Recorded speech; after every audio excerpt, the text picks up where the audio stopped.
Good morning, everyone, and welcome to Small Biz Matters, the half-hour program. Oh, it's doing it again. Stations, right? There we go. Okay. It's been doing that for weeks. It's hilarious. Welcome to Community Radio, everyone. My name is Alexi Boyd from Small Biz Matters, the half-hour program where you work on your business rather than in it. Thank you very much for joining me on the program today. We were at CeBIT. Small Biz Matters was appearing at CeBIT for 3 days.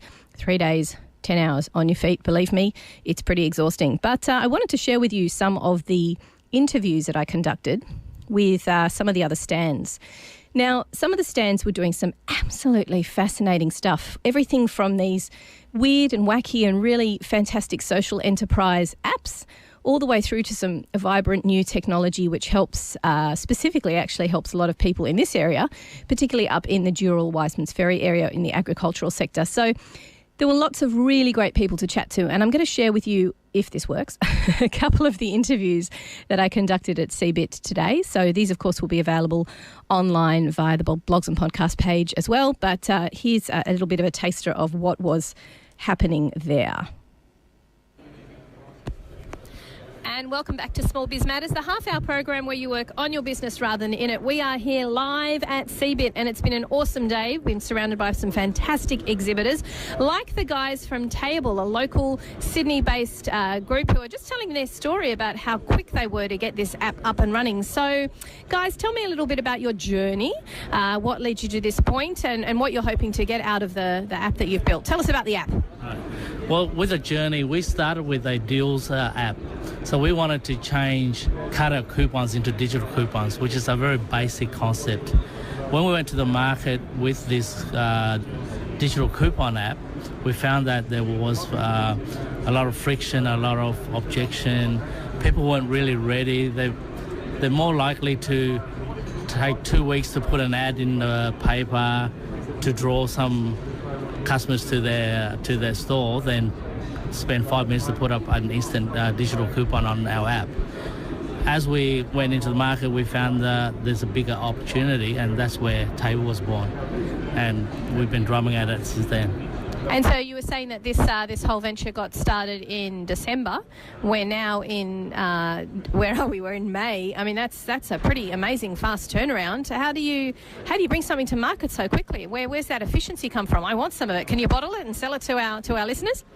Yeah, when the team came up with the idea, I remember very specifically Chris rings up and said, "Phil, I can't sleep. I can't forget about the idea. I can't, he's losing sleep because he's thinking how good this idea is." Hang on a sec. Did he ring you up so you could write it down? No pens and papers in the bedside table. He's got to tell someone about this before I go back to sleep and forget about it. Yeah, so basically the excitement just amplified within the team, and the decision had to be made. Do we continue down the beating path of a digital coupon company, or do we pivot and create something that everyone's excited about? And it was a no-brainer. Next thing you know, Chris created everything that we need as a foundation to take us where we are today. It's one of the skills of small business, isn't it? That ability to be really agile and be able to quick and switch and change and make that decision quickly. Do you have any regret about that decision? Do you think you just might shelve the other plans? That decision-making process, it's a skill that you have as a small business. Would you agree? I've always have this strong belief that it's the team that makes the success.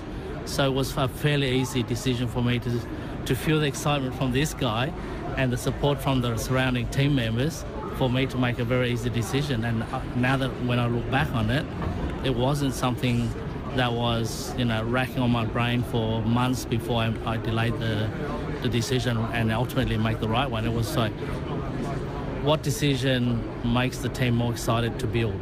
Because at the end of the day, that's what's going to go faster. And Table it is. I think it's a great app, guys, and it's a really great success story from you as a small business, and it's great to see local businesses doing so well and so successfully. Are you hoping to keep this obviously just based in Australia, or can you see this visually going overseas? Where's the growth? Is it exponential? Yeah, when we think about where this is heading, obviously it's global, but I'll let Chris say a few things. He's the growth master here, and he's within 2 weeks, he got 2,500 people on our platform without even building the product. So, Chris, that's pretty awesome. Share with us some of those secrets. Thanks, Chris, because I think those secrets are applicable to any business, really. Sure. So I think it all comes down to helping the small businesses, and with the product that we were working on previously, we weren't solving a real problem, but what that gave us was the ability to know them so well and know the consumer so well that we were able to bring out a product that actually solves a real problem for them. So right now we're focused on the Sydney market and helping all those businesses here, but it's a universal problem that doesn't just apply to Sydney or Australia. So I'm looking at your poster here. It says the app for people who love to order but hate to wait. Obviously, this is aimed at the hospitality market. Can you see it for other markets too? I mean, we all have to wait for a variety of things. Can we put it into telecommunications, for example? Yeah, quite possibly. There's a lot of applications people have spoken about, like having it on flights and you can order drinks to your seat and stuff like that. But we're big believers in focusing on one thing and doing that one thing well, which is sometimes the hardest thing to do. But as a team, we've really nailed that down to what we do is ordering from your table, and that's the one thing that we do for now. That sounds fantastic, guys. And tell me, where can people find out more? You're obviously on iTunes. Where is the app? How can they download it? How can they find out which local organisations they can use with your app? Well, obviously, table.co, Tayble is where you can find us. And we've released the latest version of the iOS app on the Apple Store. Yeah, so... Yep. At the moment we've got 68 venues signed up, waiting to come on board. We've got one of those venues live, and we'll complete the testing on that in the next couple of weeks and continue to expand out. The best way to find out about it will be from the venues that have it, and they'll let you know that you can order through Table. That's fantastic, and I think everyone can go to their local venues and go, where's my table? I need my Table app, and where are you? So that's a great way that you guys can install on that. Look, thanks for joining us here on Small Biz Matters today, and thanks for being part of CeBIT, because it's been a really exciting few days. Thanks, guys. It has been. Thank you. Thank you for approaching us. And that's great. Welcome back to the studio. This is, of course, Alexi. That was a fantastic interview with the guys who make a fantastic app called Table, Tayble. We're going to check out some more of those apps, including these great kids, I think they were like pushing 20 really, who have made it a fantastic app called CeBIT. And I want to tell you all about that when we come back from these short community service announcements. You're listening to Triple H 100.1 FM. I'm at the stand at CeBIT, which just looks like one of the most fantastic stands. I'm super excited about this. It's a brand new app which is going to be launched very soon actually, and it's called CeBIT, Share Your Wardrobe. And pretty topical at the moment with the whole fast fashion, the issue with environmental, and the fact that we throw away so many clothes in Australia each year. I've got Alexander here. He's the founder of the app. Tell me a little bit about how long you've been in business and where you came up with the idea, Alexander. Yeah, sure. So I came up with the idea in October last year. So I was with my girlfriend and we're about to go out, and she was just complaining. She's like freaking out. She has nothing to wear. And I'm like, I'm looking in your wardrobe. I can see you have so many clothes. Like, what's the issue? It's like, oh, I can't wear this because these friends have seen this. I can't wear that because the photos have taken. I'm like, that's just bad, and there has to be a better way. And that's where CeBIT came from. So I took it to my brother and my best mate, and we're like, we need to make this. And we don't have money to code, so we're like, let's learn to code. So we spent 4 months just learning to program for iOS. Then in February, we started the company and we started developing the app. And so the app itself is a peer-to-peer dress rental platform that lets women rent clothes to and from each other in their local area. It sounds like a fantastic idea. I can always think of about 5 or 6 women, younger than me, who are pretty obsessed with clothing. Actually, do you think this is a problem? Do you think this is something that is this a problem you're solving, basically? Yeah. So there's a massive issue in our society, which the pressure on outfit repeating. So especially young women feel the need to wear different clothes, and they often have to do that by buying clothes for each event, and that's just for our budget conscious target market is just not sustainable. And it's a big issue because sustainability with fast fashion. There's a big issue with just clothes being chucked out, tons of it in Australia all the time. And so we think that sharing your clothes and just passing it forward while keeping control of it means that you can save the environment, but also save money and not having to buy clothes all the time. Oh yeah, double saving there, exactly that. And so what are you hoping to do maybe in 5 years' time? Where do you see this app taking you, apart from, obviously multimillionaires? But apart from that, this is a great idea. Do you see it expanding into other realms as well? Yeah, so we want to make this global. sustainable. Like, we think this is a big issue, like textile industry, rubbish, sustainability is everywhere, and we think this can work in any place across the world. But we also want to expand it just from like dresses and stuff like what we were planning initially to handbags, like more like accessories such as fascinators for the races. With races especially, you have to wear different clothes, like weeks, the spring carnival, and there's across the world that's like sporting events where that requires. And we think in 5 years, like it's endless. This is fantastic. I mean, it's really inspiring stuff, and it's great to see you here at CeBIT. Look, thanks for joining us here on Small Biz Matters. Keep us updated, and make sure everybody, you keep an eye out for CeBIT, Share Your Wardrobe app. Now, when are you launching? So we're launching on iOS mid to late June.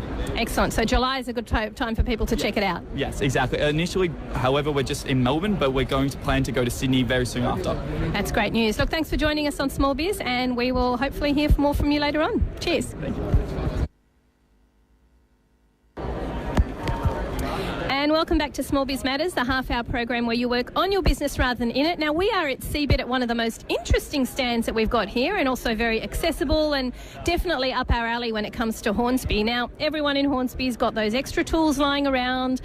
We've got lots of tradies up there as well, and this is the perfect app. It's called Toolmates, and I've got Andrew here, who's in marketing, and I've also got Mirek, who's the CEO, and they're going to tell us a little bit about this app. So, guys, tell me about it. Tell me how you launched, and what's the purpose of the app for the everyday consumer? Yeah, so we launched our MVP in August of last year to do our market testing and market research and see if there was a market out there for it. And the feedback that we got was outstanding. Everyone loved the idea, loved the app. This is because of the whole share economy boom at the moment. And we actually have a background industry in the construction and tool industry, so we knew this vertical. We knew it inside out, so this is why we decided to do it. And actually, there's no other marketplace that's focusing solely on the equipment and tool hire niche at the moment.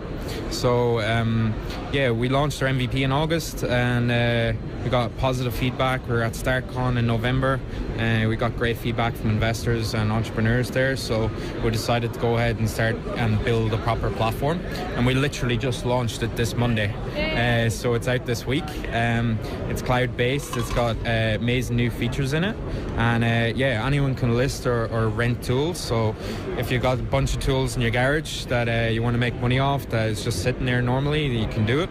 And a lot of feedback we got was what happens if my tool is broke. So we integrated some new features into the new application, new website. So when someone's adding a tool, they can set a bond on their tool, and the renter pre-authorizes this bond through PayPal when they're paying, and it means that their tool is protected. So if the renter drops the tool back and it's broke, then the owner can submit a ticket to us and say, my tool was broke. We say, no worries.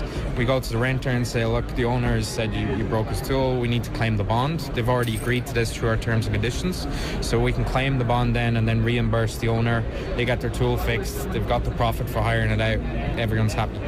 Sounds like a really good process that you've got there. It sort of keeps everyone controlled, and it's a safe environment in which people can have their tools used. But it's good to have tools being used. I mean, I read a statistic once that apparently the typical electric drill in Australia is used 7 times in its lifetime. Would you say that sort of rings true from what you know? Well, from our market research, we found out that the average Aussie household has up to 12 to 14 tools, like power tools, and they spend 95% of their life just sitting in the garage. They're used minimalistic, like they might be used to build a deck once in its lifetime, and then that's it. They literally have done its purpose, and it sits in the garage for the rest of its life. And it's pretty topical at the moment with this war on waste that the ABC is obviously doing. We're all trying to be a little bit more environmentally conscious. Those electric tools ending up in landfill, I can imagine that's just an environmental disaster waiting to happen. Would you agree? Yes, exactly. We completely agree with this. So that's why we think that this is as well like environment friendly, and it's oriented for the community. Like really, people can use the tools much more often than normally. Yeah? And coming from a small business perspective, you also mentioned, as we were chatting before the show, about Toolmates actually being available to small to medium-sized hire companies. How do they get involved? How can they sign up? So they can sign up to our platform right away. It's free for them to use for the first 3 months. They can list all their assets on our platform, and That means that we'll actively promote their tools through Google AdWords and Facebook campaigns that will generate them more leads. Because these guys, we find, are already advertising on the likes of Gumtree, the likes of eBay, trying to generate more leads for their business. And they're all busy guys as well. So if they sign up, actually, what we offer as well is we offer a dedicated account manager that will come out to their hire yard. We'll take professional photos of all their equipment and tools. We'll obviously talk with them, find out what price they want to rent it out for per day, per week, what bond they want to set, and we'll go and list all their tools on our platform and start actively marketing it. And we're offering this free for the first 3 months, and we want to prove to them that it works. And if they're not happy with it, there's no obligation to sign up. They can leave the tools on it on the free version, and they'll still generate leads through organically. It sounds like you're actually doing a really great job here. You're supporting small business, you're making people get actual use out of the tools that they've had lying around for many years, and you've got an environmental kick on it as well. So tell us how we can find out about tell us the website and where we can find out more as consumers. Yeah, so if you go to toolmateshire.com.au, that's our website, and you can search for any tool you need, or search your suburb, find out what tools are nearby. Or if you've got a bunch of tools sitting in the garage or the back of a ute, throw them online. They may as well make you a bit of cash while you're not using them. That's where we find a lot of tradies now are coming onto our platform listing their excavators and stuff, because the lease obviously is very expensive for them. So every day it sits in the garage, it's costing them money. So a lot of them are jumping on our platform to try and get it hired out more. And we've got some really good feedback from tradies already, saying they've got their excavators hired out 2-3 times this week already. So they're pretty happy with it. They can find all the information they need on the website. There's a how it works page. We've got integrated Zendesk help center into it. So there's over 90 articles in there where they can read about different parts of the platform and find out more. They can also just drop a message. We've got live chats. They can talk to us live on the platform. So we have a support team that will sit there and chat with them and find out their issues or what questions they have, and if they're having any problems signing up to the platform, just let us know. We've integrated Facebook, Google, and soon PayPal all logins as well, so they can log in with these at a click of a button. Sounds like you've got the tech side well and truly sorted. Listen, thanks very much for joining us here on Small Biz Matters, guys. We'll hope to hear more about your success and look forward to speaking with you again in the future. Yeah, thanks for having us. We're delighted to be on it. Thank you. Lovely. You're listening to Small Biz Matters, the half-hour program where you work on your business rather than in it. We'll be back after these short community service announcements. Scrap that. We're going to be sitting in the studio with Lex, actually. No community service announcements just yet. But they were a couple of really fantastic apps that I got to know at CeBIT, which for those of you who've never been before is absolutely massive, and really it's a trade show designed for those in the IT industry, but it's not just for those in IT. There's some fascinating new and emerging technologies coming out. I was actually chatting to one of the guys who's been going for years, and he said it used to be that you'd walk around and you'd see widgets. You'd see literally people who had produced IT, I guess, I'm a bit of a layman here, but cabling or new pieces of technology or something that connects two computers together. But it's a real barometer on what's going on in the IT world. Nothing was tangible that was there. It was all about what was online, what was in the cloud, what was happening with apps, what was happening with people bringing information, the massive amount of information online together to serve a particular industry. And that's the next app that I'm going to tell you about. It's actually designed for the agriculture industry to help them pull. Well, I'm going to let them explain what it is. But the great news is that it's a local company. They're from Hornsby. They're based up in our agricultural sector up in Dural and in Galston, and they just had some really great information coming out of their app. Let me share it with you. And as I said, this is our local guys in CeBIT. Let's hear what they have to say. And you've joined Small Biz Matters, the half-hour program where you work on your business rather than in it. We are in CeBIT Startup Alley, and lucky enough to stumble upon one of our local businesses here. And I've got one of our local business owners, Andy Cameron's here to tell us about Agnovate. And I'm pretty excited because I love all things Hornsby, as my listeners will know. Andy, tell me about your product and what brought you to CeBIT. Okay, well, we're just about to launch a new product, which is an end-to-end sensing product that senses any of what we've built is agricultural sensors. So we're able to sense things like water parameters, so EC, pH, and the like, to water quality matters, and down to other components like soil moistures, weather, and a whole lot of other parameters. So it's like an all-in-one indicator for the agricultural sector, would you say? Yes, yeah. It's an easy setup. So what we're looking at is something that is very easy for the general agricultural activity to actually start the product up, run it, and start to gather data quite easily. And that data, obviously, when you're in agriculture, is super important. I mean, we're looking here at the stand, and it tells me that it observes critical water quality insights, things like, as you said, soil moisture levels, and that's crucial for farmers in any sector. We've got quite a large farming community up north of Hornsby, of course, in Wiseman's Ferry. We have our lovely produce markets happen every Thursday afternoons, and I try and buy local. So is that one of your target markets, the agricultural sector, and also maybe scientific? What brings you to CeBIT? Oh, I think it's about opening to the broader agricultural community, and we are quite amazed at the amount of interest that we've had here at CeBIT. So it's been really good. So we've had all sorts of varying people from investors that are looking at investing in agribusiness, through to once again institutions, education institutions that are looking for research.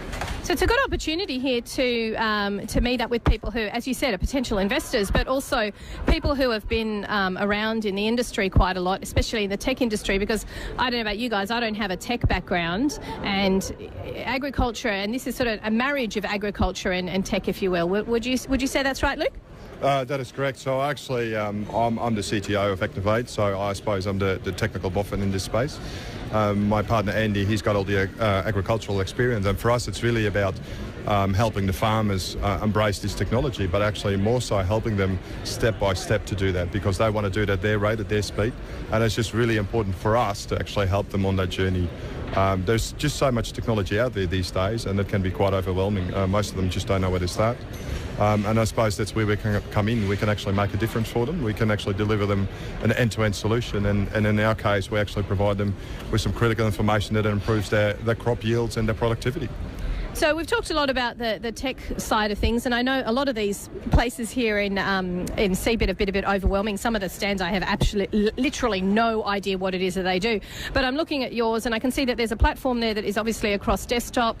It's something that's very user-friendly. Is that something that you've been a part of, is trying to make it more accessible to farmers who are not necessarily all that tech-savvy?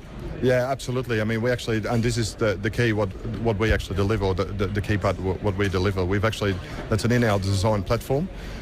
So the hardware, we work with multiple vendors to actually provide a lot of the pointy ends, and we actually bring that together in a very easy-to-use dashboard for the farmers, so they have all that relevant information really right at their fingertips.